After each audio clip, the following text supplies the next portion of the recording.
어이가 없어 말도 안 나옵니다. 얼마 전 친정 갯돈으로 가족들 전부 1박 2일 여행을 갔다 왔습니다. 경비는 모두 갯돈으로 했고요. 참고로 친정계는 형제 모두 20대 초반부터 한지라 액수가 좀 됩니다. 1000만원 이상 되는 돈이고요. 반면 시댁계는 시작한 지 1년도 안 됐습니다. 저희 결혼하고 친정하는 거 본 후에 남편이 하자고 해서 했는데 그것도 안 내는 사람이 많아서 100도 안 되는 걸로 알아요. 친정은 놀러 가거나 명절 외식할 때 무조건 갯돈으로 합니다. 어차피 다달이 쌓이는데 놀러 가거나 외식할 때 쓰자고 다 같이 동의를 했습니다. 문제는 이번에 터졌는데요. 얼마 전에 가족끼리 펜션을 빌려서 1박 2일 놀러를 갔다 왔습니다. 그래서 놀러가서 잘 나온 사진을 카톡 부사로 올려놓기도 하고 그랬는데 거의 10명 정도 움직이는 건데 차는 거의 자차로 이동, 숙박비, 장 보는 거 사먹는 거 전부 갯돈으로 하고 한 번 정도 엄마 아빠가 얻어먹기 싫다고 장어나 회 좋은 거를 사주십니다. 이건 엄마가 마음이 불편하대서 그렇게 합니다. 아무튼 그런데 얼마 전 시댁 행사가 있어서 갔다 왔는데 그 자리에서 시어머니가 너희 친정은 돈이 썩어 문드러지느냐 하시더군요. 그래서 네? 무슨 말씀이세요? 물어보니 친정에서 놀러 갔다 왔느냐고 해서 네 맞는데 그게 왜요? 라고 했습니다. 그랬더니 너희 집은 돈 아까운 줄 모르고 참 잘도 다니더라. 그렇게 단체로 펑펑 쓰고 다니면 되겠니? 그 많은 인원이 나가서 돈 쓰면은 한두 푼 쓰겠어? 네 남편이 피땀 흘려서 번 돈 아까운 줄 알아야지 하시더군요. 그 말을 듣는데 정말 어안이 벙벙해서 되물었습니다. 아니 우리 가족끼리 갯돈으로 가는 건데 왜 무슨 문제가 있나요? 그거 저희가 예전부터 모은 돈이라서 어머님 아들 돈 안 들어갔어요 라고 말했네요. 그러니까 좀 당황해 하시더니 그럼 너희 시댁께는 얼마나 모았냐? 너희도 진작부터 돈 모으지 그랬어 하시며 잔소리를 하는데 왜 그걸 저한테 말씀하시는지. 어머님 저희 결혼한 지 2년밖에 안 됐고 저희 결혼하고부터 시작한 거 모르세요? 했는데 시댁 식구 다 같이 모인 자리에서 남편이랑 주위에서 저를 좀 말렸습니다. 그만하라고. 아 참 저희는 예전부터 개를 해서 1000만원 이상 있고 그걸로 맛있는 거 먹고 놀러 다닌다고 하니까 그래도 돈은 그렇게 쓰는 게 아니래요. 와 말 진짜 안 통해요. 우라통 치밀어서 아니 근데 왜 저희 친정을 들먹이세요? 돈 잘 모아가지고 저희가 놀러 다닌다는데 어머님 돈 나가는 거 아닌데 굳이 그렇게까지 말씀하실 필요 없잖아요. 여행 갈 때마다 목돈 들어가거나 아예 아무것도 안 가는 것보다 현명한 방법이라고 생각해요 하고 나왔습니다. 그러고 집에 왔는데 며칠째 분이 안 풀려요. 우리는 이렇다 설명을 해도 못 알아듣고 기맞고 자기 할 말만 하는 저 시어머니라는 사람 진짜 어떻게 할까요? 휴가하는데 참고로 시어머니 노후 준비 전혀 없고요. 지병이 있어서 보험도 없고 수익도 없습니다. 저희 부모님 퇴직하시고 건물을 사들여서 다달이 월세 받고 국민연금 받으시는 분들이고요. 후기. 이전에도 시어머니가 잔소리 하시며 본인 말만 하시는 일들이 많았습니다. 말하다 안 통해서 포기하고 말았는데 이번에는 친정을 들먹이니 제가 질러버렸죠. 그 길로 시댁에서 나와서 기분 나쁜 티 팍팍 내니 나중에 연락 오셔서는 그러시네요. 생각해보니 그렇게 해서 여행 가는 게 남는 것 같다. 너희도 돈 잘 모아서 우리도 여행 가자 하시네요.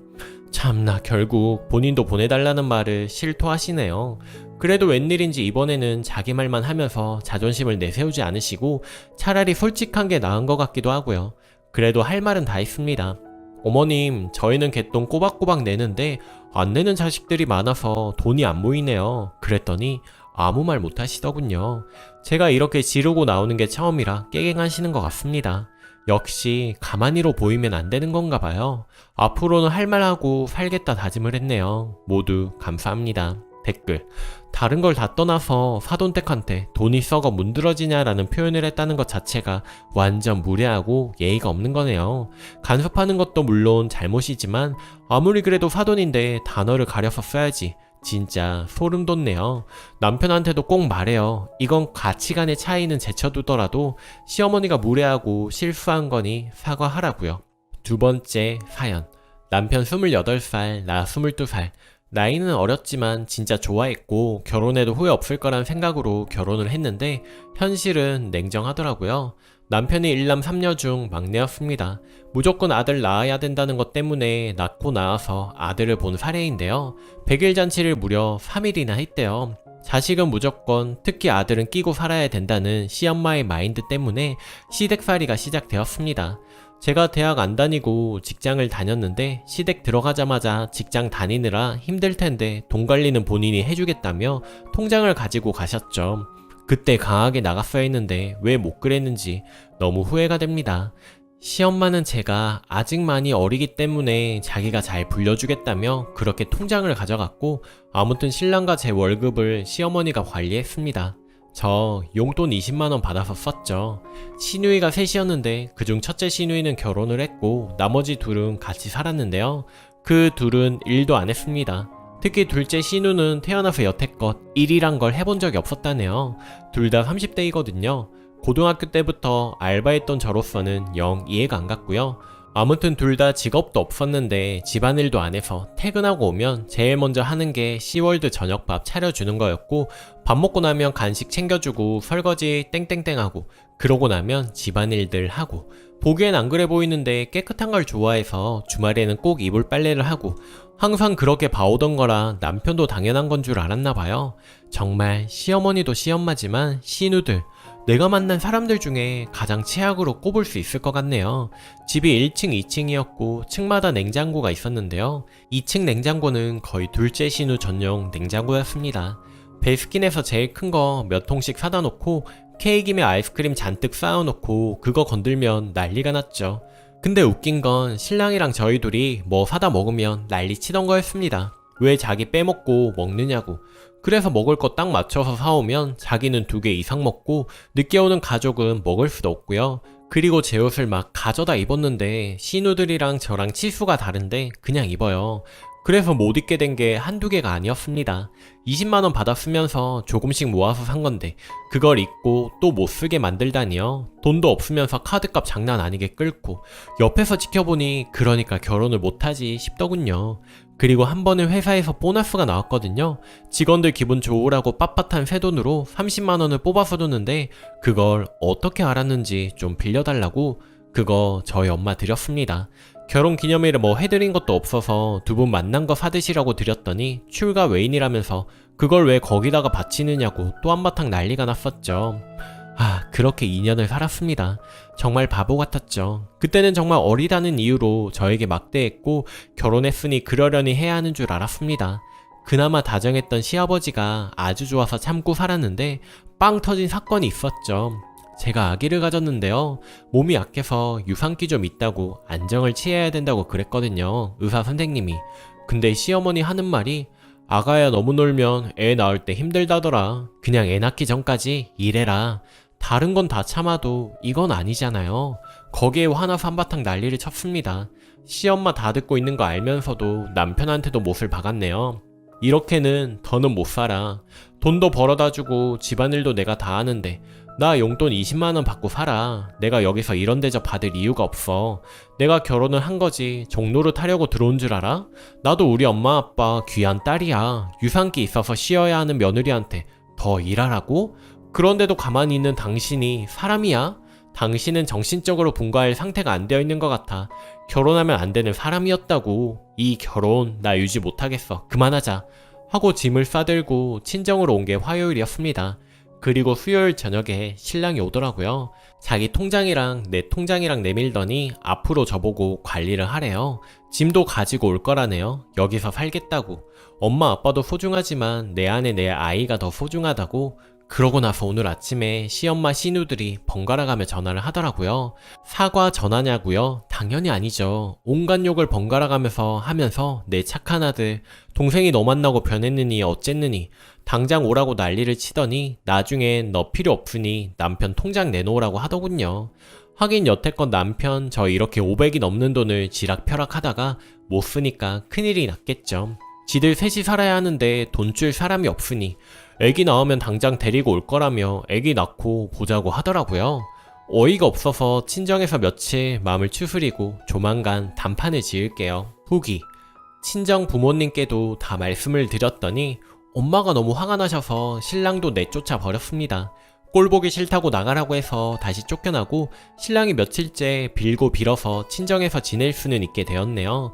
그리고 신랑하고 저하고 같은 회사를 다니기 때문에 끝나자마자 바로 시월드 3인을 만나러 갔습니다. 차 안에서도 내내 신랑에게 내가 말하기 전까진 어느 누구의 편도 들지 말고 듣고만 있으리라고 다짐을 받아뒀습니다. 되게 모질게 대할 거라고, 남보다 더하게 대할지도 모른다고, 좋든 싫든 당신 엄마니까 마음 안 좋을 것 같으면 나 혼자 만나겠다고 그랬더니 아니라고, 나중에 가서 딴 말 나올지도 모르니 자기 보는 앞에서 만나고 얘기하는 게 좋겠다고. 약속 장소가 시댁 근처였는데 회사랑 거리가 좀 떨어진 곳에 있다 보니 약속 시간보다 조금 늦게 갔더니 들어가자마자 온갖 얘기를 하더군요. 어른을 기다리게 했다느니 이런 경우가 어딨냐느니 속으로 바로 대꾸하고 싶었지만 참았습니다. 제가 열을 내고 말해봤자 좋아질 게 하나도 없을 것 같아서요. 제가 가만히 듣고 있으니 시어머니가 딱 얘기하대요. 화요일 막대 먹은 행동했던 거 용서할 테니 당장 짐이랑 통장이랑 들고 오라고 합니다. 네, 통장이 필요했던 거겠죠. 가만히 듣고 있었습니다. 갈수록 과간이더군요. 본인이 여태껏 관리해주고 먹이고 재워준 거 고마워하지 않을 망정 이럴 수는 없는 거라면서요. 제 남편에게도 내가 널 10달 동안 품고 있으면서 얼마나 고생을 했는데 이러시면서 신세 한탄을 하더라고요. 듣고 있다가 한마디 했습니다. 저 여태껏 2년 동안 살면서 할 도리 다 했다고 생각합니다. 집만 제공해 주셨을 뿐이지 먹이고 입혀준 건 제가 한 거 아니었어요? 열심히 몸뚱어리 움직여서 돈 벌어오고 밥하고 빨래하고 청소하고 정말 열심히 살아온 대가가 이건가요? 다 늙어가는 시어머니 둘째치고 사지 멀쩡한 다 큰 여자 둘이 있는데 뭐 하나 스스로 한 적이 있던가요?